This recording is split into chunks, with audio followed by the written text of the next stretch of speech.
तो आज की जो हमारी ये क्लास है, ये क्लास बेसिकली यूजीसी नेट के साथ साथ मेडिकल सोशल वर्क के लिए भी इम्पोर्टेंट है।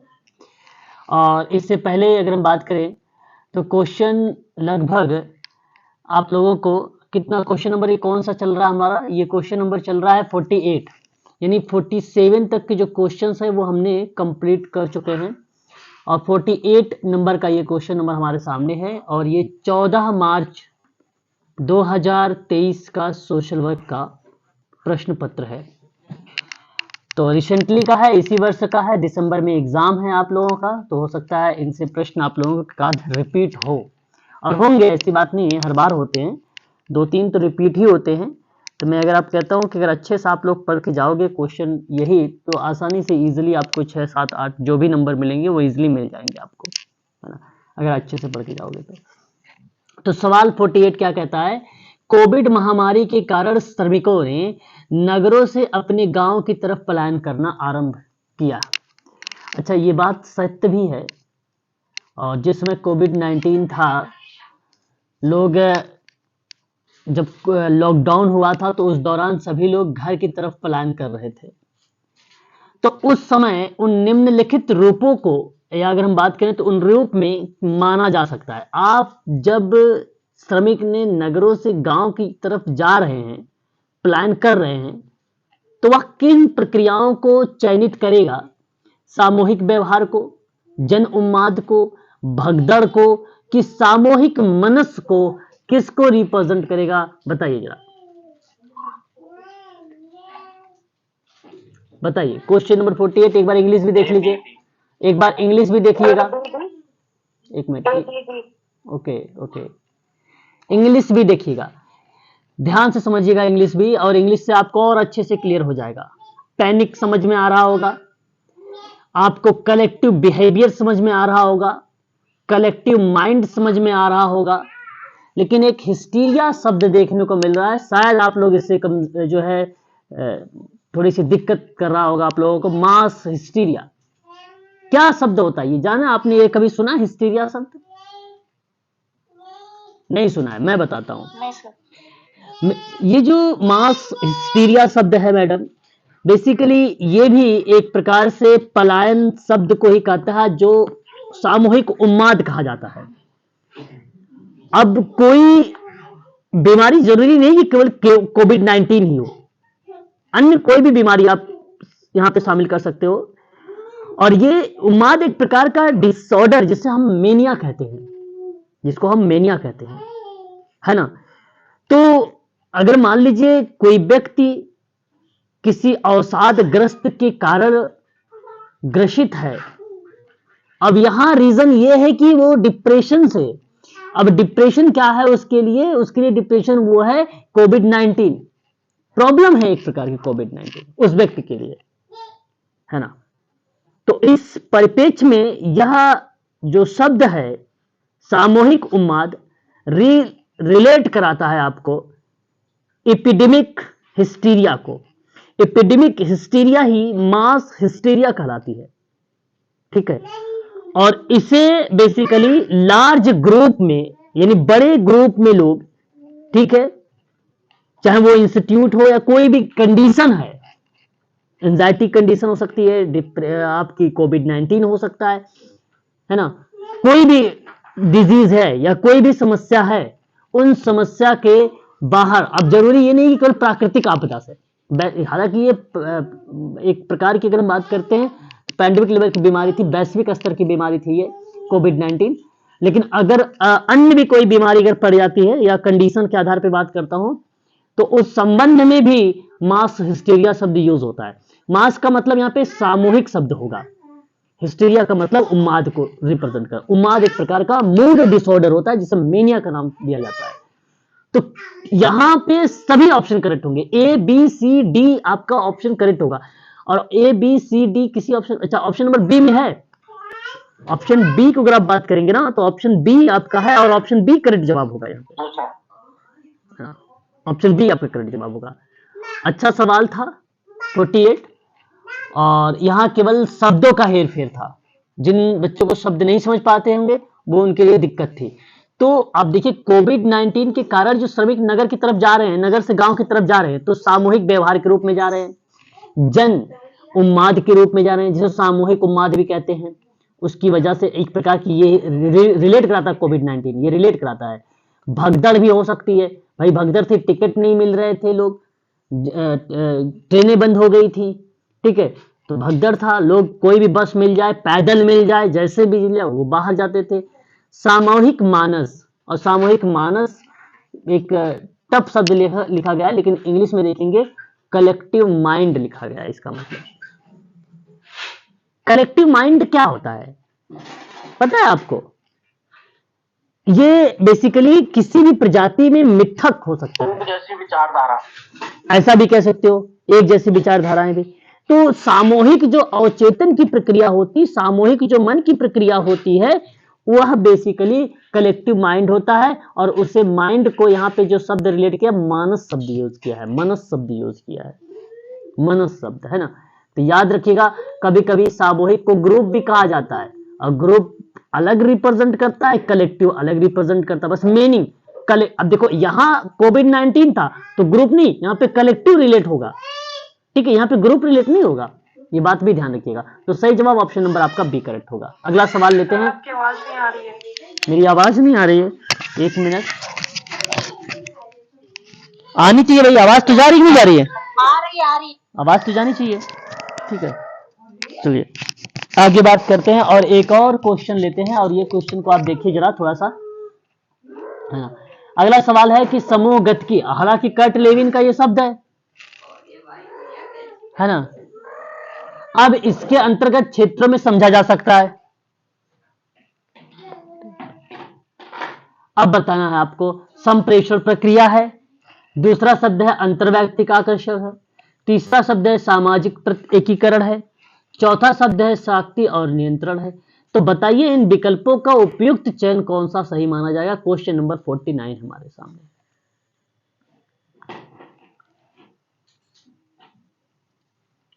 सामूहिक गतिकी निम्न में क्षेत्र में समझोगे। अब इंग्लिश भी देखा करो, थोड़ी बहुत इंग्लिश भी आप जब देखेंगे तो और क्लियर होगा आपको।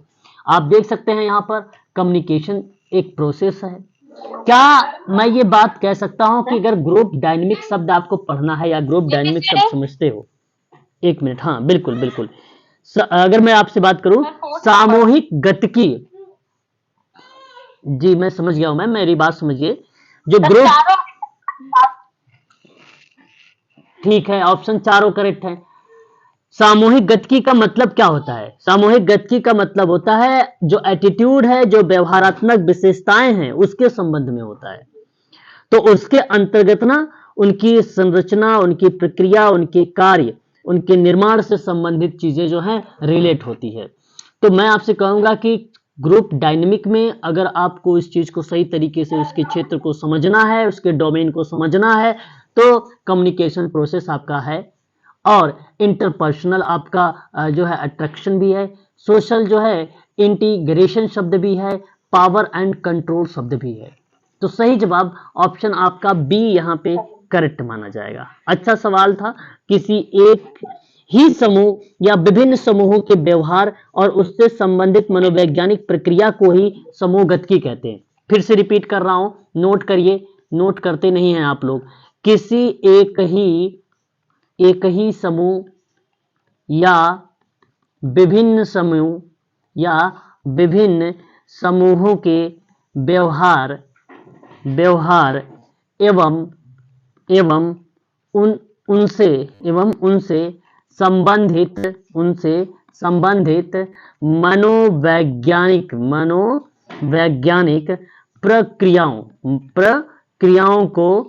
प्रक्रियाओं को समूह गतिकी कहते हैं, है ना, समूह गतिकी कहते हैं। और ये बात कर्ट लेविन ने कहा है, इस चीज को भी आप चाहो तो ध्यान में रख सकते हो, ठीक है। यहाँ सही जवाब आप संप्रेषण प्रक्रिया हो गई, अंतर्वैयक्तिक आकर्षण हो गया, सामाजिक एकीकरण भी हो गया, शक्ति और पावर हो गया। ऑप्शन आपका बी करेक्ट हो जाएगा यहाँ पर, ठीक है, बी ऑप्शन।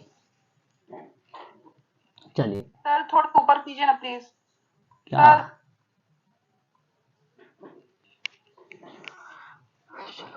हो गया?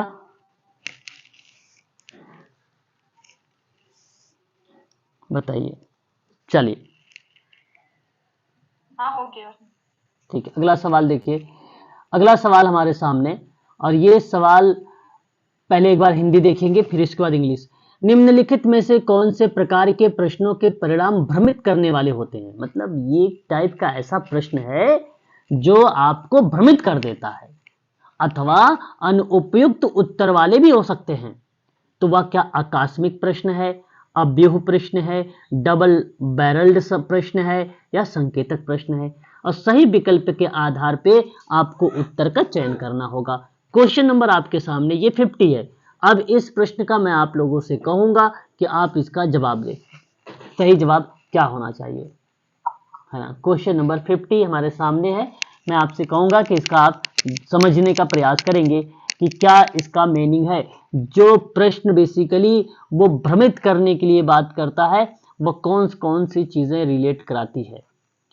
डबल, देखिए डबल बैरल्ड जो क्वेश्चंस होगा ये बेसिकली होता है ना एक, हाँ आप लोग बोलते भी होंगे किसी चीज के, जैसे कहते हैं डबल मीनिंग वाले शब्द आते हैं, तो भ्रमित कर देने वाले शब्द होते हैं वो, है ना? तो डबल बैरल्ड क्वेश्चंस, है ना? मैं आपसे कहूंगा कि ये जो प्रश्न आप देख रहे हैं डबल बैरल्ड क्वेश्चंस, ये श्योर है कि ये भ्रमित करता है। ये प्रश्न बेसिकली अनौपचारिक भ्रम है। ये क्या प्रश्न, कैसा प्रश्न है, ये पॉइंट पे लिखते रहिएगा आप सभी लोग। अनौपचारिक भ्रम है। दिखा दो ना। अरे भाई एक बार इंग्लिश भी दिखा रहा हूं, एक बार हिंदी दिखा रहा हूं, दोनों तो दिखा रहा हूं आप लोगों को, दोनों दिखा रहा हूं। अनौपचारिक भ्रम है, ये प्रतिबद्ध है जब कोई ऐसा प्रश्न पूछता है जो एक से अधिक मुद्दे को छूता हो, फिर भी केवल एक उत्तर ही अनुचित या अनुमति देता हो। मतलब ऐसा प्रश्न होगा, मीनिंग उसके कई निकलने का प्रयास होंगे, कई तरीके से अर्थ बनाने की कोशिश होगा, परंतु उसकी जो आंसर होगा वो एक ही अनुमति देगा, सभी प्रश्नों के उसके जो है उत्तर की अनुमति नहीं देगा, है ना? तो ध्यान रखेंगे, इस तरीके के प्रश्न जो होते हैं भ्रमित करने वाले होते हैं, प्रश्न के परिणामों को भ्रमित कर देते हैं ऐसे क्वेश्चंस, डबल बैरल्ड क्वेश्चंस। ठीक है, ये आप अच्छे से समझिएगा। यहाँ उत्तरदाता से यह पूछता है कि कितनी बार और कितना समय जिम में बिताते हैं। एक दोहरा टाइप का प्रश्न बन जाता है, डबल बैरल्ड क्वेश्चंस, लेकिन केवल एक ही उत्तर उसकी अनुमति देगा, है ना? तो एक में दो प्रश्न होते हैं, यह जानना असंभव हो जाता है, तो उत्तरदाता का उत्तर किस प्रश्न पर लागू होता है, वे भ्रमित कर देता है। और एक प्रश्न आपको आता है सांकेतिक। अब संकेत भी भ्रम कर सकता है, ये बात आपको पता होगा, संकेत भी आपको भ्रम कर देता होगा। तो ये जो सांकेतिक, जिसको लीडिंग क्वेश्चन कहते हैं, ये भी एक प्रकार से भ्रमण शब्द है, और ये भी अनौपचारिक भ्रम को ही रिलेट कराता है। ठीक है, तो अब मुझे उम्मीद है कि आप लोग दो जो मैंने यहाँ पे लिखा है उन दोनों के बारे में आपने अच्छे तरीके से समझ गए होंगे, ऑप्शन सी और ऑप्शन डी के बारे में। लेकिन ऑप्शन एक आपको ए दिख रहा होगा, कंटेजियस बोला जाता है इसको आकस्मिक क्वेश्चंस कहा जाता है। ऐसा कौन सा आकस्मिक प्रश्न है जिसे आप पूछे जाने पर बर्दाश्त नहीं कर सकते हैं, है ना? पूछा जाने वाला सबसे खराब आकस्मिक प्रश्न कौन सा हो सकता है? क्या आपने अभी तक अपनी पत्नी को पीटना बंद नहीं किया? इस तरीके के जो प्रश्न आते हैं, जो एक प्रकार से अगर हम बात करें जहां आकस्मिक जैसी प्रक्रिया या आकस्मिक जैसे लर्निंग जैसे शब्दों को रिलेट कराने लगता है, ये भ्रमित करने वाला क्वेश्चन नहीं होता, ये क्लियर होता है, कि स्पष्ट होता है कि आप क्या चीज बताना चाह रहे हैं, आप क्या चीज की तरफ इंगित करना चाहते हैं, उस चीज को ये बताता है। तो आकस्मिक प्रश्न कभी जो बेसिकली भ्रमित वाला प्रश्न नहीं होता है ना? इस बात को आप खास कर ध्यान रखें। दूसरा एक चीज यहाँ पे देख रहे हैं, मैट्रिक्स अव्यूह आप लोगों ने देखा होगा, इस तरीके से सॉल्व होता है, आप लोगों को पता होगा। अव्यूह से भी सवाल एग्जाम में प्रश्न पूछे जाते हैं। अव्यूह आपने सुना होगा, मुझे जहां तक उम्मीद है जानते हैं, बताइए अव्यूह प्रश्न बताइए। अरे भाई, मैट्रिक्स का जो क्वेश्चन है आपने अभी तक सुना नहीं? अगर नहीं सुना है तो फिर तो बहुत दिक्कत है। प्लीज आज इस क्वेश्चन को जरूर देखें आप, है ना? क्योंकि यूजीसी नेट में ऐसे प्रश्न पूछे जाते हैं, मैट्रिक्स वाले क्वेश्चन। मैट्रिक्स जो क्वेश्चंस होते हैं, ये क्वेश्चंस रीजनिंग वगैरह में, अव्यूह वगैरह में, अगर मैं बात करूं एसएससी वगैरह में भी प्रश्न ये पूछे जाते हैं, इससे कई बार प्रश्न आते हैं ये। अभी वो प्रश्न किस टाइप का होता है, जैसे मान लीजिए कोई संख्या दी जाती है, कोई समूह अक्षर दिए होते हैं और दो वर्गों का समूह बनाया होता है, ठीक है। तो अगर मैं आपसे बात करूं कि एक अवयव एक होता है, जैसे अगर मैं जिक्र करूं तो इस प्रश्न में जैसे अवयव एक एक होता है। अब इस अवयव एक में अगर मैं बात करूं तो पंक्ति की संख्या दी जाती है, जैसे 0 से 4, 0 से 4, ठीक है। और अवयव सेकंड में अगर मैं बात करता हूं आप लोगों से, तो उसमें जो संख्या दी जाती है अवयव सेकंड में, उस स्तंभ की पंक्ति की संख्या जो होती है 5 से 9 होती है, 9 होती है। तो इन अवयव और एक अक्षर को पहले उन पंक्ति और बाद में जो स्तंभ होते हैं, जो पिलर होते हैं, उन संख्या को दर्शाना होता है ना, उन संख्या को दर्शाना होता है। अब वहां पे अगर मैं आपसे बात करूं तो जैसे कोई वर्ड दे दिया और वर्ड आपको क्या दे दिया, SING, आपको फाइंड आउट करना है ना। और ओ को रिप्रेजेंट क्या कर दिया उसने, 01 से और 76 से, इस तरीके से वो संकेत देता। इसी प्रकार से हमें जो है अवयव शब्द को रिप्रेजेंट करना पड़ता है और हमें निकालना पड़ता है ना। अब आपको आइडेंटिफाई करना है। अब आप देखें कि जो यहाँ पे शब्द है ओ, है ना, मुझे लग रहा है इसका एक मुझे क्लास अलग से लेनी पड़ेगी, है ना। अच्छा, यहाँ एक शब्द आता है सी को जो रिप्रेजेंट करता है वो 13 और 58 दर्शाता है सी को। ये आपके क्वेश्चन पेपर में दिया रहेगा, ये क्वेश्चन पेपर में आपके सामने जो है दिया रहता है ना, अभी वाले क्वेश्चंस।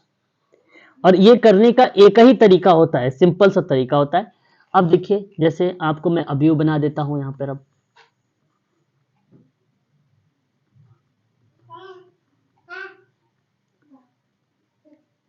अब देखिए, ये आपका 0 है, ये 1 है, ये 2 है, ये 3 है, ये 4 है, ये 4 है। ये मैंने अवयव बना रहा हूं, ध्यान से देखिएगा, थोड़ा सा समझा दे रहा हूं आपको। ये 0 है, ये आपका 1 है, ये आपका 2 है, ये 3 है और ये 4 है। इस तरीके का अवयव बना रहेगा, इस तरीके का अवयव बना रहेगा, ठीक है। इसमें नंबर लिखे होते हैं, जैसे FOMSR, इसमें भी नंबर लिखा होता है SRFOM, इसमें भी लिखा होता है OMSRF, ठीक है। यहां पे भी अगर हम बात करें तो RFOMS, ठीक है। फिर उसके बाद MSRFO, ये मैट्रिक्स 1 है, अवयव 1 है। वैसे ही अवयव आपको जो दिया होता है वो कुछ इस तरीके से सेकंड दिया होता है, क्योंकि सेकंड अवयव, ये सेकंड अवयव है। इसमें क्या होता है, ये 0 1 2 3 4 इस तरीके का इसमें दिया होता है, ठीक है। ये 0 1 2 3 4, ठीक है। ये आपके सामने ये नंबर होते हैं। इसमें भी अगर हम बात करते हैं तो हमें इसमें भी आइडेंटिफाई करने के लिए कुछ जो है लेटर्स लिखे होते हैं, मैट्रिक्स। तो इसमें लिखा है ATDIP, ये क्वेश्चन बना रहा हूं मैं अभी, आप ध्यान समझिएगा इसमें, ठीक है। अभी फिर समझाता हूं आपको। सॉरी, यहां पर 1 2 3 तो हो गया ना, 4 तक हुआ ना, ये तो ये 5 होगा, 5 होगा यहाँ पे। एक मिनट रुकिएगा थोड़ा सा, यहाँ जो है ना 5 होगा, तो नहीं चल रही है, थोड़ा सा रुकिएगा। हाँ, अब देखिए, यहाँ पर ये 5 है, ये 6 है, ये 7 है, ये 8 है, ये 9 है, ये भी 5 है, ये 6 है, ये 7 है, ये 8 है, ये 9 है, ठीक है। उसके बाद आप देखिए IP, ठीक है, ATD। एक सवाल समझ लोगे तो आपको इजीली आ जाएगा। 7 पे बात करते हैं, TDIPA। उसके बाद अगर हम बात करते हैं 8 पे, तो PATDI। उसके बाद अगर हम बात करते हैं IPAT, ये है आपका अवयव सेकंड। अब ध्यान से सुनिए मेरी बात को। यहां अगर मैंने जो है ये जो है आपके सामने जो है अवयव बना दिया 1 और 2। अब आपके सामने इसने कहा कि आप FARM का मतलब बताना है। ऑप्शन ए आपके सामने 00 98 23 34, option B 12 67 04 34, option C 43 67 11 33, option D 24 67 11 41। बताइए इसमें ऑप्शन कौन सा सही जाएगा? किसी को पता है? बताएगा कोई बच्चा मुझे? ऑप्शन बताइए कौन सा सही जाएगा। अगर नहीं समझ में आया पूछिए, मैं बता रहा हूं अभी इसी क्वेश्चन को ही। सर पहला वाला सही होगा सर। ऑप्शन पहला सही होगा। चलिए अब ध्यान से सुनिएगा। अब यहां पे मैंने क्वेश्चन मेरा क्या है? मेरा क्वेश्चन है यहां पर FARM, ये है क्वेश्चन, ठीक है। अब ध्यान दीजिएगा आप सभी लोग, मैंने यहां पर क्या किया है, यहां F लिखा है, यहां पे A लिखा है, यहां पे R लिखा है, यहां पे M लिखा है, ठीक है। अब ध्यान से सुनिए, जो M शब्द है, जो यहां पे M है, M में अगर हम बात करते हैं तो 3 4 को लेते हैं। अब M देखिए यहां पर है, यहां पे M है, ध्यान से समझिएगा, यहां पे M है, ठीक है। और ये आपका 3 4 होना चाहिए, यानी यहां पे फिर O आ जाएगा। तो यहां पे O के साथ साथ अगर मैं बात करूंगा तो ये 1 आ रहा है, तो यानी 4, और यहां पे अगर बात करेंगे तो 4 और 1 बन जाएगा। अगर मैं 3 को लूंगा तो ये नहीं बनेगा, 3 और 4, यानी या ऑप्शन ए तो सर गलत हो गया आपका, ऑप्शन ए गलत हो गया। फिर लास्ट वाला सर। हाँ, फिर M को ढूंढते हैं, और M को ढूंढते हैं, M को ढूंढते हैं, और M यहाँ पे भी कहीं नहीं है M, ठीक है। और हमें 3 4 में ढूंढना था, डबल 3 में देखते हैं। इंडेक्स में करवा रहे कुछ समझ में नहीं आ रहा है। सर इसमें पहले लास्ट वाले को मैच करते हैं क्या सर? सर इसमें पहले लास्ट वाले को नहीं, match जरूरी करते नहीं हैं, है, तो जरूरी नहीं है, जरूरी नहीं है, पहले वाले को भी कर सकते हो आप। जैसे पहले की 0 0 का है, देखो 0 0 है, 0 0 में क्या आ रहा है? F आ रहा है। 0 0 0 0 0 में क्या आ रहा है? F आ रहा है, तो 0 0 में F आ रहा है, ठीक है। अच्छा 9 8 के देख लेते हैं, 9 8, फर्स्ट वाले ऑप्शन 1 मिनट 1 मिनट, 9 और 8, 9 कहाँ है? ये रहा 9, और 8 कहाँ है? ये रहा 8। क्या 9 8 पे देखिए ए आ रहा है? हाँ ए आ रहा है, यानी ऑप्शन ए ही लग रहा है सही, मुझे भी ऑप्शन ए ही सही लग रहा है भाई।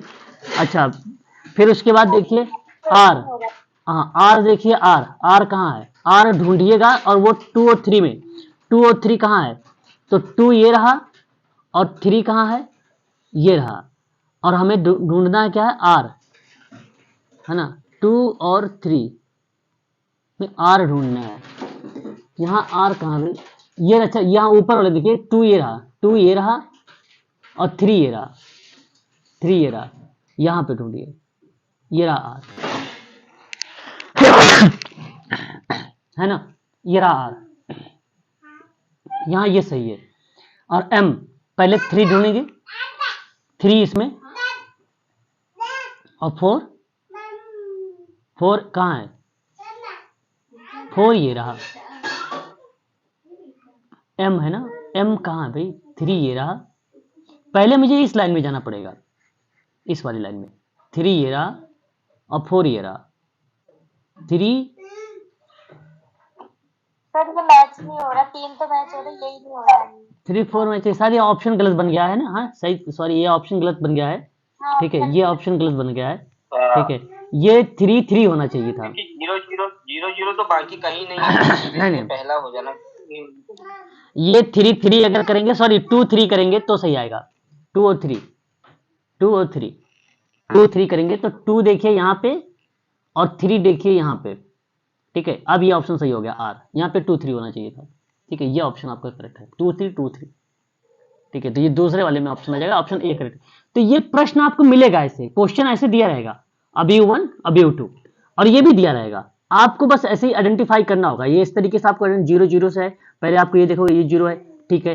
1 2 में अगर देखेंगे तो पहले 1 कहाँ, 1 ये ला, 2 कहाँ, ये रहा। तो 1 2 में आप देखिए कहाँ 1, और यहाँ पर आइए 1 के बाद देखिए यहाँ पर F यहाँ पर भी आ गया, ठीक है। आगे गलत हो जाएगा 6 7 में। 6 देखिए यहाँ है, 7 कहाँ है, यहाँ है। तो 6 7 कहाँ मिलेगा, ए में। अच्छा भाई ए मिला, अच्छा ए भी तो मिल गया यहाँ पे। अच्छा 0 4 के देखिए, 0 कहाँ है, 0 ये रहा, और 4 कहाँ है, 4 ये रहा। तो 0 और 4 में R होगा। अच्छा R भी मिल गया यार। 3 4 के देखते हैं फिर, है ना, 3 4 तो सही नहीं है। हाँ, अब 3 4 के देख लेते हैं, 3 और 4। 3 कहाँ, ये रहा, और 4 कहाँ, ये रहा। अच्छा यहाँ पे यस आ गया, 3 ये रहा ना, और 4 तो ये रहा। यहाँ पे देखिए यस आ गया। अब ये गलत हो गया, 3 मैच हो रहे थे, चौथा नहीं मैच हो रहा था, इसलिए गलत हो गया। तो इसमें 2 मैट्रिक्स का क्या मतलब है, मतलब दूसरे को भी हम देखना चाहिए या पहले में अब सारे नहीं दूसरे में भी तो सर, जैसे अब देखिए 6 7 है, तो मैंने यहाँ तो 4 ही तक लिखा है ना। तो यहाँ पे देखिए 6 7 8 9 यहाँ पे ना। तो अब इधर आइए, इधर भी तो आएंगे ना। अब 9 8 वाला तो दूसरे में मिलेगा ना, दूसरे वाले में मिलेगा ना अभी में। मतलब 4 तक यहाँ है, 5 से वहां पर है। हाँ, तो ये ऐसे ही बनाया, लेकिन ये पैटर्न यही फॉलो होगा। अभी वो ऐसे ही बन के आएंगे आपके पेपर में। ये आपका करेक्ट है, ये क्वेश्चन पेपर में आपके ऐसे ही बन के आएंगे। ये आपका केवल नंबर चेंज रहेगा और ऑप्शन चेंज रहेगा, बाकी ये चीजें ऐसी ही बन के आएंगी, ठीक है। ये सॉल्व करने का यही तरीका होता है। ये पेपर 2 में सवाल आते हैं ऐसे। पेपर 2 में नहीं आता है, पेपर 1 में आता है। पेपर 2 में ये तो यहाँ पे अभी दिया था। अब ये बेसिकली क्वेश्चन जो है हमारे सामने सोशल वर्क का, ये सोशल वर्क में ये कहा कि अब मैट्रिक्स क्वेश्चंस, तो ये मैट्रिक्स क्वेश्चंस भ्रमित वाले नहीं होते हैं। ये सोचो कि भ्रम कर दें, भाई मीनिंग तो एक ही निकालता है, तो भ्रमित करने वाले होते नहीं है। तो इसी को अभी वो प्रश्न कहते हैं, है ना। तो इसलिए मैं आपसे कहूंगा कि सी और डी करेक्ट होगा, और option number A is the right answer होगा इस प्रश्न का। इस ऑप्शन को मैं समझा रहा था आप लोगों को, ठीक है। ओके सर, इस टाइप के वैसे क्वेश्चन मैट्रिक्स वाले तो नहीं आते ना एमएसडब्ल्यू में? नहीं एमएसडब्ल्यू नहीं सर, यूजीसी नेट की बात कर रहा हूँ। मेडिकल सोशल वर्क देखो आजकल एक ट्रेंड चल रहा है प्रश्नों को टफ बनाने का, तो हो सकता है आज एसएससी वगैरह में पूछा जा रहा है, आजकल बैंकिंग वगैरह में पूछा जा रहा है। उसमें रीजनिंग में आता है। हाँ, रीजनिंग वगैरह में आता है फर्स्ट पेपर में। तो ये मैं आपको बता दूं कि यूजीसी नेट में फर्स्ट पेपर में आ सकता है। और टफ आता है ना, उसमें दोनों व्यू में देखना पड़ता है। नहीं दोनों ये पैटर्न है सर, यही ऐसे ही देखेंगे आप। जो भी आप देखेंगे ना मैट्रिक्स, इसी तरीके से देखेंगे सर आप मैट्रिक्स, उसमें भी, है ना।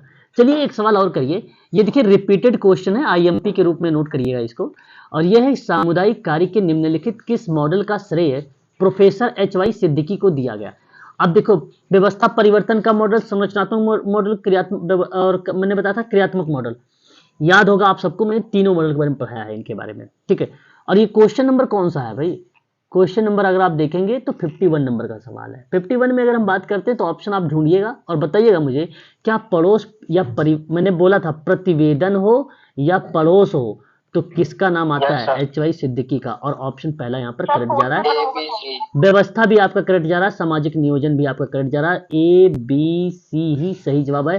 संरचनात्मक परिवर्तन मॉडल टॉलकार्ट पार्सन्स का है। मैक्स वेबर की सामाजिक क्रिया का मॉडल है। और यहाँ पर डी और ई कट गया, इसलिए ऑप्शन नंबर आपका पहला करेक्ट हो गया। बेसिकली सामाजिक क्रिया का मॉडल में चैतन्यकरण, बिट्रो का नाम इत्यादि विद्वानों के नाम भी देखने को मिल जाते हैं।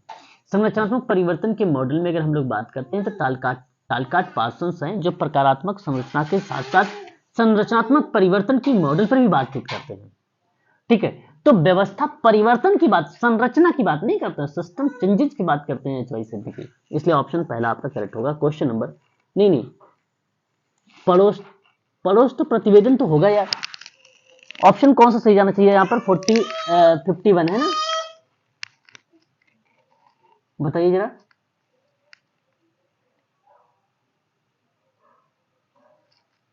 स्ट्रक्चरल चेंजेस होगा, सोशल प्लानिंग चेंज। देखो एक तो नेबरहुड आएगा, A is the right answer. दूसरा social system, B is the right answer. Social planning model है एक स्ट्रक्चरल है। सोशल एक्शन तो नहीं होगा। सोशल प्लानिंग मॉडल के बारे में नहीं, शायद स्ट्रक्चर संरचनात्मक परिवर्तन मॉडल दिया है ना इसने, तो ए बी डी होगा, ए बी डी होगा, है ना, ए बी डी होगा। सोशल प्लानिंग मॉडल नहीं होगा, है ना, सोशल प्लानिंग मॉडल नहीं होगा, ए बी डी होगा, ए बी डी होगा, ए बी डी होगा, ए बी डी होगा। हाँ A B D option third. हाँ बिल्कुल, यहाँ पे ए बी डी होगा ऑप्शन आपका। एक ए है, बी है और डी है, ए बी डी ऑप्शन देखेंगे तो third is the right answer होगा। ठीक है, थर्ड से।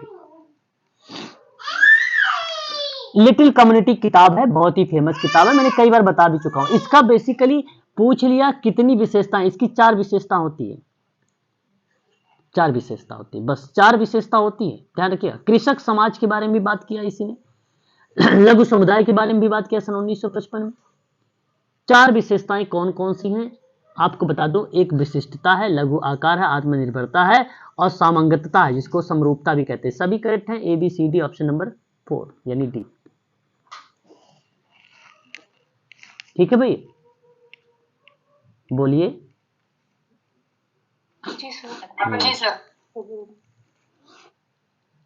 देखिए, UNDP का नाम सुना होगा आप लोगों ने, यूनाइटेड नेशन डेवलपमेंट प्रोग्राम। 22 नवंबर है ना, 22 नवंबर को ही 1965 में इसकी स्थापना हुई और कहा कि इसके द्वारा की गई या की जाने वाली मानव विकास रिपोर्ट मापन हेतु किन आयामों को शामिल किया जाता है। बड़ा अच्छा सवाल है और बहुत बढ़िया सवाल है भाई।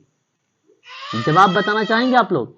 क्या एक लंबा और स्वस्थ जीवन हो, क्या शिक्षा तक पहुंच हो, क्या एक शालीन जीवन स्तर हो, और जनसांख्यिकी तो बात ही नहीं किया है। ABC, option first. Option first.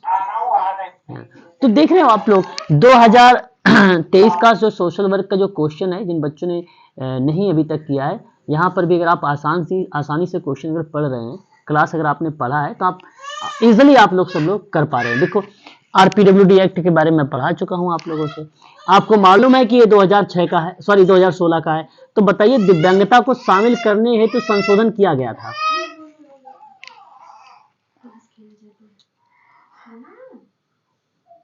Multiple हाँ, दिव्यांगजन। क्वेश्चन नंबर ये कौन सा आ गया भाई, बताते रहिएगा, क्वेश्चन में बताते रहिएगा आप लोग, बताते नहीं हो क्वेश्चन। 54। आप लोग लिख नहीं रहे हो क्या? कॉपी पर लिखा करो क्वेश्चन वगैरह, है ना, कितने क्वेश्चन मेरे सही जा रहे हैं, कितना नहीं जा रहे हैं। तो आप मुझे बताइए, यहाँ पे आप कह रहे हैं कौन सा बता रहे हैं आप? पार्किंसंस। RPWD एक्ट में 2016 में किस प्रकार की दिव्यांगता शामिल करने हेतु संशोधन किया गया था? ABD होगा। BCD। ओके, ABD नहीं होगा, C होगा। थैलीसीमिया नहीं है, थैलीसीमिया नहीं है। तो दिव्यांग जनों के अधिकार के लिए, है ना, बड़ा अच्छा सवाल हमारे सामने है। दिव्यांगजनों के अधिकार अधिनियम 2016 के आधार पर दिव्यांगता के शामिल किए गए, है ना, उसमें अगर हम बात करें तो शामिल करने हेतु संशोधन किया गया। अब उन कौन कौन सी दिव्यांगताएं हैं, उन दिव्यांगताओं के बारे में इसने बात किया। तो वो बेसिकली एक मल्टीपल सेलरोसिस है आपका, और एक आपका पार्किंसंस रोग है। अच्छा, सेरेब्रल पॉलिसी तो CP का, उसका है, नेशनल ट्रस्ट का, ये नहीं होगा। थैलीसीमिया है आपका, एक आपकी थैलीसीमिया है। तो ABD होगा, ABD होगा। ठीक है, नेशनल ट्रस्ट में कितने डिसेबिलिटी है? 4 डिसेबिलिटी है ना, पता है। सेरेब्रल पॉलिसी है आपकी, मल्टीपल डिसेबिलिटी है आपकी, एक ID है, और एक क्या है, ऑटिज्म, ASD, है ना। और PWD में कितने था? 7 था, 7 से बढ़ाकर 21 कर दिया गया, है ना। जी बताइए, कुछ कह रहे हैं सर? जी सर। हाँ, अब यहाँ पर आप ध्यान रखिएगा 2-3 बातें। LD भी तो हो गया सर, अब LD सर तो वो उसमें आता है, RPWD एक्ट में आएगा। इसमें किस में आएगा? नेशनल ट्रस्ट में नहीं आता LD, है ना, LD नेशनल ट्रस्ट में नहीं आता। अब देखो मेरी बात को सुनो। बेसिकली जब ये 7 डिसेबिलिटी थी तो उसको बढ़ाकर 21 डिसेबिलिटी कर दी गई। अब साथ ही केंद्र सरकार ने कुछ प्रकारों में इसकी वृद्धि भी किया। जैसे आरक्षण की व्यवस्था की बात करूं अगर मैं, तो सरकारी नौकरियों में दिव्यांगता के लिए पहले थी 3% थी। अब बताइए कितनी परसेंट कर दी गई? 4%। दूसरी बात, शिक्षा के संबंध में अगर मैं बात करता हूं बेंचमार्क डिसेबिलिटी को लेकर, बेंचमार्क विकलांगता को लेकर, तो बेंचमार्क विकलांगता से पीड़ित 6 से 18 वर्ष, ध्यान रखिएगा, मैंने 14 वर्ष नहीं बोला है, 6 से 14 वर्ष नहीं कहा है, मैंने 6 से 18 वर्ष बोला है। 6 से 18 वर्ष तक के बच्चों को पुनः उन्हें जो है निःशुल्क शिक्षा देने की व्यवस्था करने की बात कही गई। एक बात ये आपको ध्यान रखना है, बेंचमार्क विकलांगता में निःशुल्क शिक्षा दी जाएगी। सरकारी वित्त पोषण शिक्षा संस्थान सरकार के द्वारा मान्यता प्राप्त संस्थानों को जो है दिव्यांग बच्चों के लिए एक इंक्लूसिव एजुकेशन प्रोवाइड कराया जाएगा। इंक्लूसिव एजुकेशन का मतलब होता है सामान्य बच्चों के साथ स्पेशल बच्चे भी शामिल रहेंगे, उसे हम बोलते हैं इंक्लूसिव एजुकेशन, समावेशी शिक्षा। वहीं अगर हम बात करते हैं फंड की व्यवस्था, जब हम फंड की बात करते हैं तो बहुत इंपॉर्टेंट है। 2015 में आपने एक सुलभ भारत अभियान सुना होगा और ये पेपर में आ चुका है। सुलभ भारत अभियान कब चलाया गया डिसेबिलिटी के संबंध में? तो 2015 में। किसके रिलेट में था ये? तो ये बेसिकली सरकारी और निजी दोनों में दिव्यांगों के लिए एक प्रकार से अगर हम बात करें फंड की बात करता था, है ना फंड की बात करता था।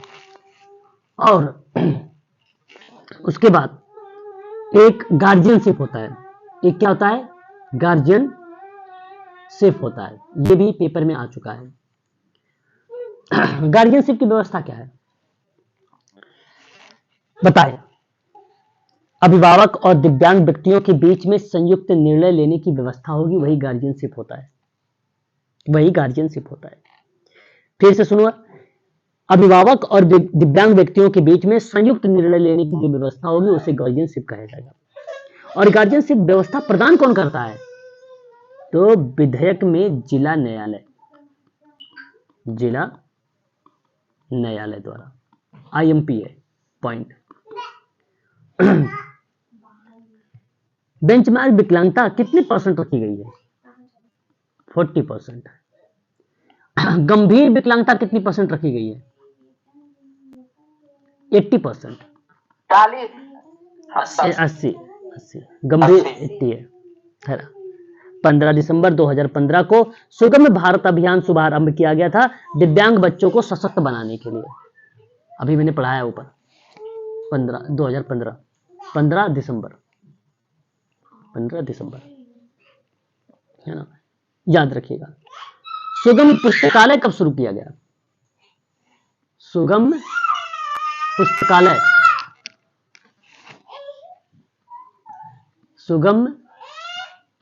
पुस्तकालय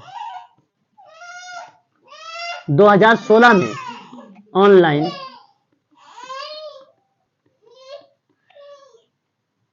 मंच शुरुआत की गई।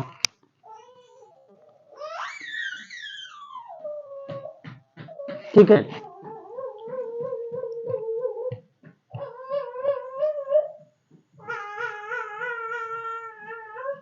चलिए आगे देखते हैं अगला सवाल।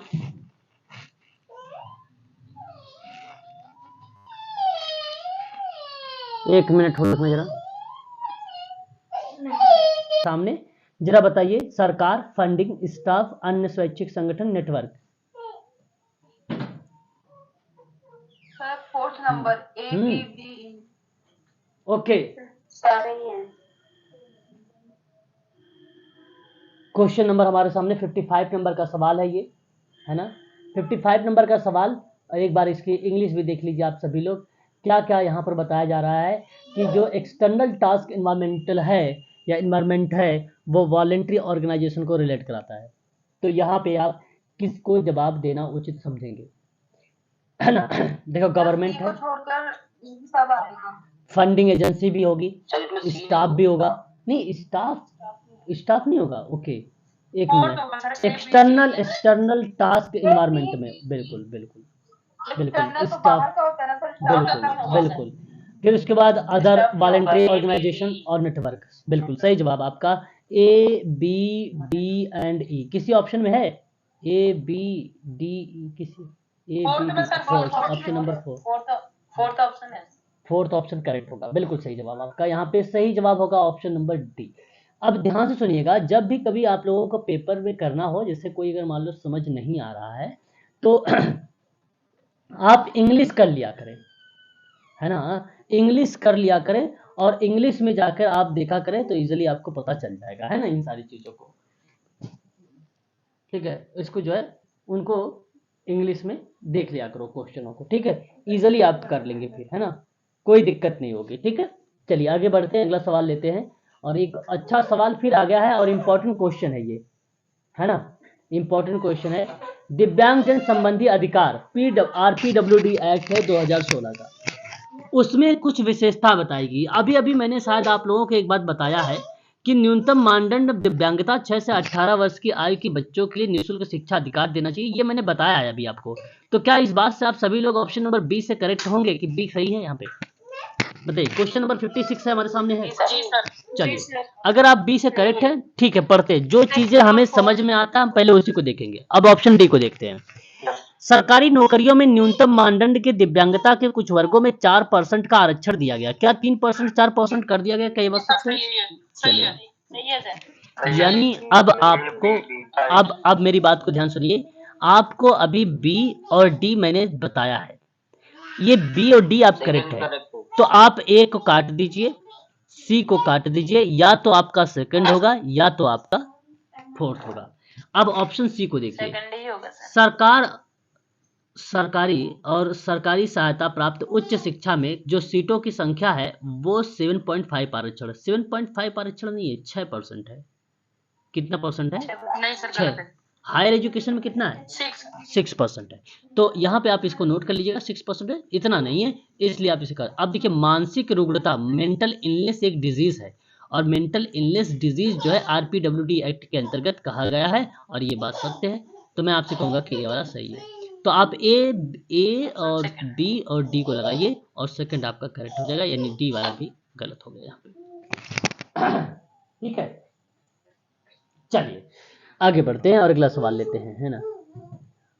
अगला सवाल हमारे सामने ये रहेगा कि निम्नलिखित में से असभ्य, जैसे मतलब असंभाव्यता मतलब नॉन प्रोबेबिलिटी सैंपलिंग है, और इनमें से पूछा कि कौन सा सही नहीं है। देखिए, मैंने आपको पढ़ा रखा हूँ, एक प्रोबेबिलिटी होता है, एक नॉन प्रोबेबिलिटी होता है ना, एक प्रोबेबिलिटी होता है, एक नॉन प्रोबेबिलिटी होता है। पहले तो आपको जानना होगा कि प्रोबेबिलिटी क्या होता है, नॉन प्रोबेबिलिटी। जहां आपको लगे कि विधि का प्रयोग हो रहा है, जहां आपको लगे मेथड का प्रयोग हो रहा है, तो प्रोबेबिलिटी है। सवाल ये पूछा कि प्रोबेबिलिटी सैंपलिंग में कौन सा सही नहीं है, तो इसका मतलब है कि नॉन प्रोबेबिलिटी ढूंढना है। तो नॉन प्रोबेबिलिटी किसको कहते हैं? जहां हम यादृच्छिक का प्रयोग ना करके अपने मनमर्जी से कोई न्यायादर्श को चुनते हैं, तो उसे हम क्या बोलते हैं? नॉन प्रोबेबिलिटी सैंपलिंग कहते हैं। फिर से सुनो, जहां हम रैंडम का प्रयोग ना करके अपने मनमर्जी से कोई सैंपल का चुनाव करते हैं, तो उसे हम क्या बोलते हैं? नॉन प्रोबेबिलिटी सैंपलिंग बोलते हैं। ठीक है, अब ध्यान से सुनिए। बेसिकली पहला ऑप्शन कहता है कि जितना बड़ा प्रतिदर्श होगा, हम प्रतिदर्शों को प्रतिनिधित्व पर उतना ही अधिक विश्वास करेंगे। देखिए, जितना आप ज्यादा से ज्यादा लोगों के चुनेंगे, बात को सुनिए एक बार, जितना आप ज्यादा से ज्यादा लोगों के चुनेंगे, उतना ही न्यायाधीश की प्रक्रिया में विश्वसनीयता बढ़ जाती है। क्या होती है? विश्वसनीयता बढ़ जाती है। मेरी बात को आप लोग ध्यान से सुन नहीं रहे हैं, ठीक है, पहले बात को सुना करें। अब इस चीज को ध्यान देने वाली बात हमारे सामने है ना। तो मैं अगर आपसे बात करूं यहाँ पे, तो हमारे सामने यह शब्द आपका करेक्ट है। अब हमें ढूंढना है कि संभाव्य प्रतिदर्श के संदर्भ में कौन सा कथन सही नहीं है। और ये देखिए, प्रोबेबिलिटी के संबंध में सत्य नहीं है। बात को सुनिए, मैंने क्या बोला? मैंने कहा जितना आप ज्यादा से ज्यादा लोगों को चुनोगे, उतना ही प्रतिदर्श में, उतना ही न्यायाधीश की प्रक्रिया में विश्वसनीयता बढ़ जाती है। और जितना बड़ा न्यायाधीश आप लेंगे, हम प्रतिदर्श की प्रतिनिधित्वता को उतनी अधिक बार विश्वास कर लेते हैं। ठीक है, और ये बेसिकली कहा कि ये प्रोबेबिलिटी के सैंपल में सत्य नहीं है, यानी सत्य हमें नहीं ढूंढना है। सत्य यहाँ पे हमें निकालना वो है कि कौन सा सही नहीं है, और ये तो सत्य है। जब ये सत्य है तो हम इसको क्यों लेंगे? यस या नो? बोलिए, ये बात सत्य है ना? हाँ, इसको हम नहीं लेंगे। दूसरी बात, अब ध्यान सुनिए, जनसंख्या में जितनी अधिक विषमता होगी, जनसंख्या में जितनी अधिक जो है विषमता होगी, तो हम प्रतिदर्श के किसी विषय विशेष प्रकार के प्रतिनिधित्व पर उतना विश्वास कर सकते हैं, उतना विश्वास कर सकते हैं। और ये बात आपका इस प्रश्न के आधार से सत्य है। ये प्रोबेबिलिटी सैंपलिंग का बात सत्य नहीं है, ये प्रोबेबिलिटी सैंपलिंग की बात नहीं है, ये प्रोबेबिलिटी सैंपलिंग की बात नहीं। नॉन प्रोबेबिलिटी में हम क्या करते हैं, हम ऐसे करते हैं ना कि मान लीजिए हॉस्पिटल में गए, ओलियोपैथिक ले लिया, एक होम्योपैथिक ले लिया, ठीक है, एक नॉर्मल जो डॉक्टर होते हैं एलोपैथिक, ठीक है, ठीक है। तो इस तरीके के हमने क्या किया, आइडेंटिफाई किया, हमने भेदभाव तो किया। यहाँ पे क्या बोला, इसने बोला अधिक विषमता होने से हम प्रतिदर्शों के किसी विशेष आकार पर ले रहे हैं। अब बताइए, मैंने एक आकार ये भी दे दिया कि भाई वहां पे जहां गए वो जो मेल लोग थे, इधर मान लीजिए मेल है, इधर फीमेल है, मेल एक्टिव स्टूडेंट थे, हमने क्या किया, मान लीजिए फीमेल एक्टिव स्टूडेंट थी, हमने फीमेल को चुनाव कर लिया या मेल का चुनाव कर लिया, तो हमने एक विशेष आकार के आधार पर चुन लिया कि भाई वो एक्टिव थे, इस वजह से चुन लिया। तो ये बेसिकली गलत आ गया। ये नॉन प्रोबेबिलिटी सैंपलिंग के संदर्भ में ये बात सत्य नहीं है, ये प्रोबेबिलिटी सैंपलिंग के परिप्रेक्ष्य में ये बात सत्य नहीं है, ये नॉन प्रोबेबिलिटी है। और नॉन प्रोबेबिलिटी यही कहती है कि हम अपने मनमर्जी से कोई न्यायदर्श, अपने मनमर्जी से चुन रहे हो आप लोग किसी विशेष आकार को लेकर, ठीक है। तो ये बी आप रखिए, बी आपका यहाँ पे अभी होगा। अब प्रतिदर्श में शामिल कुल जनसंख्या का अंश जो होता है प्रतिदर्श के प्रतिनिधित्व को प्रभावित नहीं करता जब तक कि वह अंश का छोटा होता है। अब सिंपल सी बात है, सोचिए एक बार कि प्रतिदर्श के शामिल जो सैंपल है उनमें कुल जनसंख्या का अंश, मैंने कुल जनसंख्या ले लिया लगभग 1000, अब इनमें के एक अंश निकाला लगभग 100 लोगों का, तो जनसंख्या का अंश मैंने 100 लोगों को बना लिया। प्रतिदर्श के प्रतिनिधित्व को प्रभावित नहीं करता है, क्यों भाई, जब तक कि वह अंश छोटा ना हो, ऐसी बात नहीं है। और यहां पर अगर मैं बात करूं तो ये प्रोबेबिलिटी सैंपलिंग की बात भी सत्य नहीं है, इसलिए मैं कहूंगा आप सी को उठा लीजिए। और समावेशी प्रतिदर्श के फ्रेम में सुव्यवस्थित पक्षपात उत्पन्न हो सकता है यदि अनेक प्रतिदर्श सदस्यों के संपर्क में नहीं आते हैं, तो बिल्कुल बात सत्य है, ये सत्य है। तो मैं आपसे कहूंगा कि बी और सी को रखिए ना, बी और सी देखिए किसी ऑप्शन में है, ऑप्शन को ढूंढिएगा, बी और सी पहले ऑप्शन में है, पहले में सर, हाँ ऑप्शन नंबर ए, पहला ही ऑप्शन आपका करेक्ट हो जाएगा, है ना। जब तक आप शब्दों को तोड़ तोड़ के ध्यान से पढ़ेंगे नहीं ना, मजा नहीं आएगा, क्योंकि प्रश्न ऐसे ही आप कर सकते हो सही तरीके से, अदरवाइज फिर वरना दिक्कतें हो जाएंगी आप लोगों को। अगला सवाल, अटल निर्भर भारत अभियान आपने सुना होगा, उसी के संबंध में ये कहा कि अटल निर्भर भारत निम्नलिखित में से किन स्तंभों पर स्थापित है।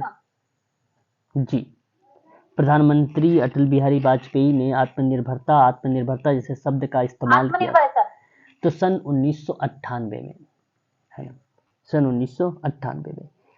और बहुत ही एक फेमस शब्द है ये, है ना, चर्चित शब्द है, परीक्षाओं में काफी बार आ भी चुका है। तो इसके अंतर्गत बेसिकली अगर मैं बात करता हूं तो पूछा कि कौन कौन से स्तंभ शामिल हैं, क्वेश्चन नंबर 58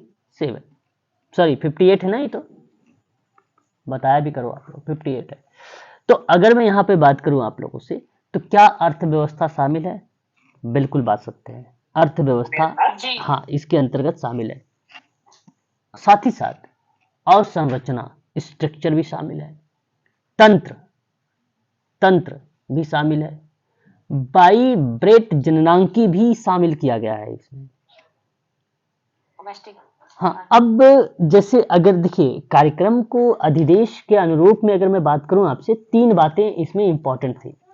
एक था मेक इन इंडिया, दूसरा था स्टार्टअप इंडिया, तीसरा था आत्मनिर्भर भारत।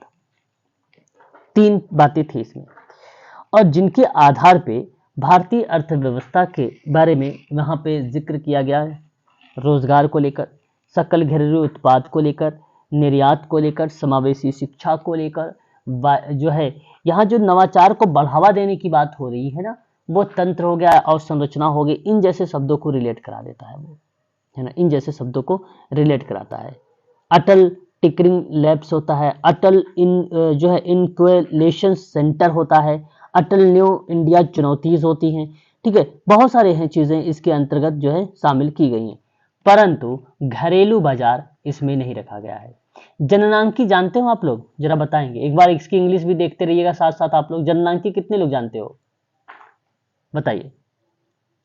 जननांकी शब्द क्या होता है? माल्थस का नाम सुना है? जनसंख्या पर आधारित सर। हाँ, अपने यानी इसका मतलब है कि आपने जननांकी शब्द सुना है, यानी डेमोक्रेसी जैसे शब्द की अगर बात करें तो उसके जैसे शब्दों को ये रिलेट कराता है।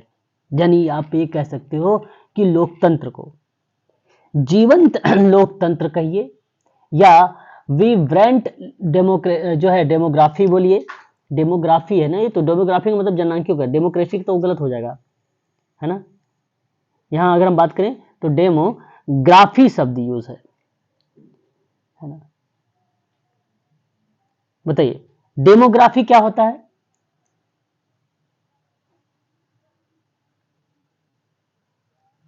मृत्यु दर, जैसे प्रजनन क्षमता, जनसंख्या घनत्व का ग्राफ।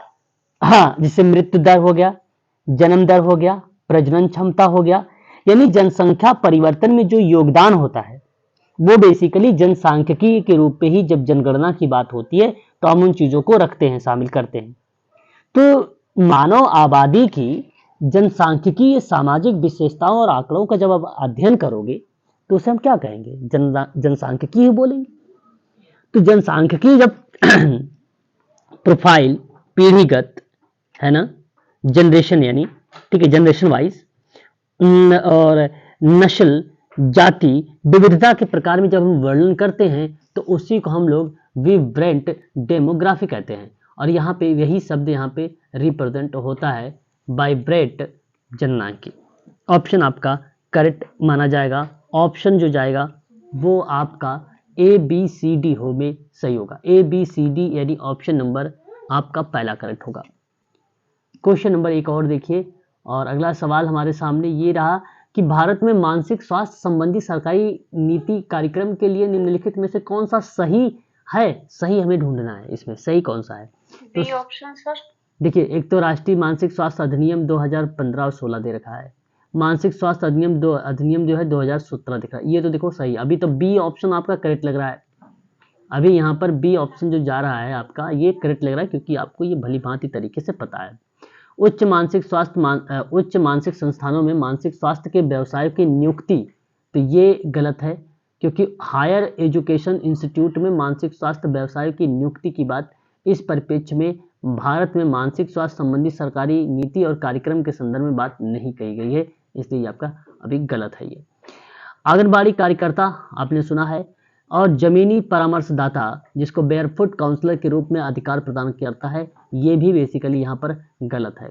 तो आप निकाल सकते हो यहाँ पर सी और डी को, आप सी और डी को हटा दीजिए, सी और डी को हटा दीजिए, तो ये देखिए राष्ट्रीय मानसिक स्वास्थ्य सर्वेक्षण है जो 2015 और 16 का है, और ये आपका 17, तो ए और बी आपका करेक्ट हो जाएगा, ऑप्शन नंबर पहला ही सही चला जाएगा यहाँ पर, ठीक है, ऑप्शन पहला ही करेक्ट हो जाएगा। एक लास्ट क्वेश्चन आप देख लीजिए, ठीक है, सामूहिक कार्यकर्ता समूह गतिकी के 4 प्रकार में परिचित किया है, जरा बताइए कौन कौन से 4 ऐसे टाइप हैं जिसको परिचित में जिक्र किया जा रहा है।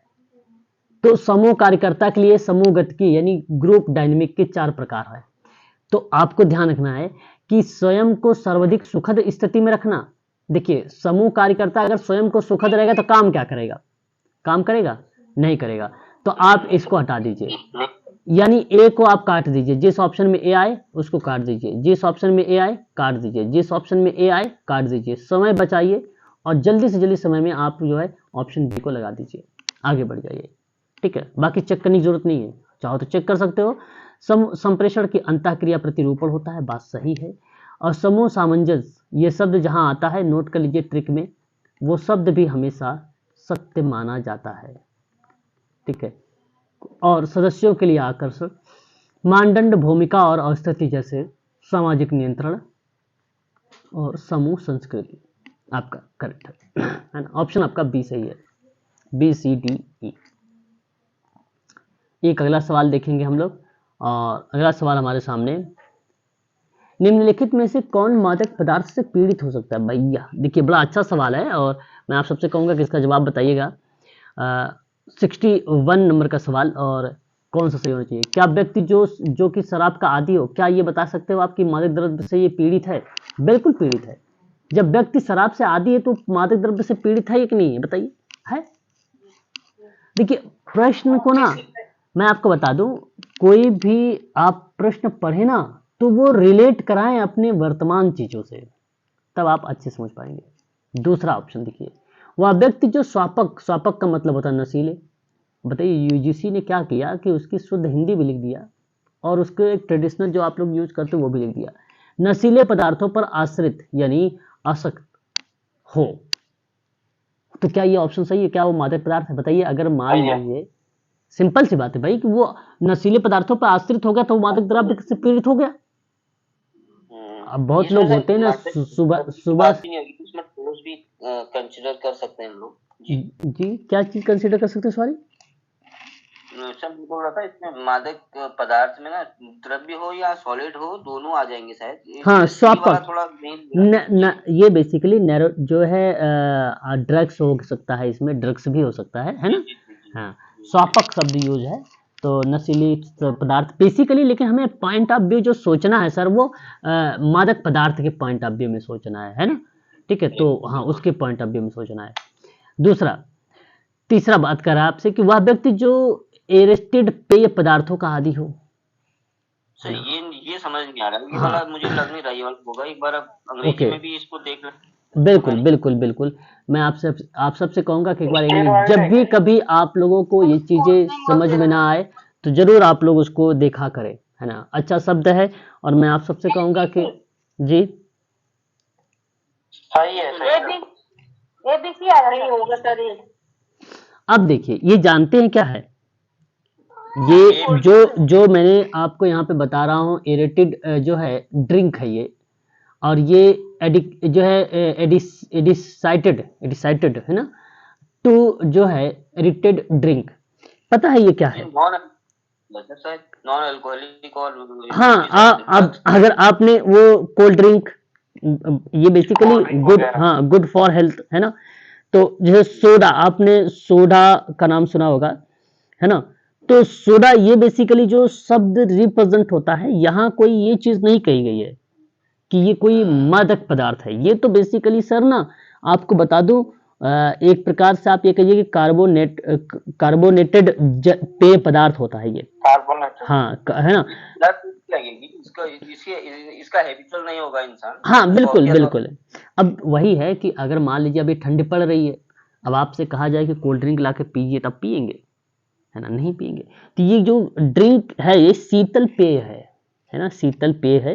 उन चीजों को एक प्रकार से ये रिलेट कराता है। ठीक है, वलित पेय में विलय के रूप में कार्बन डाइऑक्साइड और विलायक के रूप में पानी जो है कार्य करता है यहाँ पे। तो बेसिकली ये आपका ऑप्शन नहीं होगा, इसलिए मैं कहूंगा कि सी को हटा दीजिए। देखिए मीनिंग को समझिएगा, जो चीज समझ में आए उसको तुरंत साइड में लिखिए।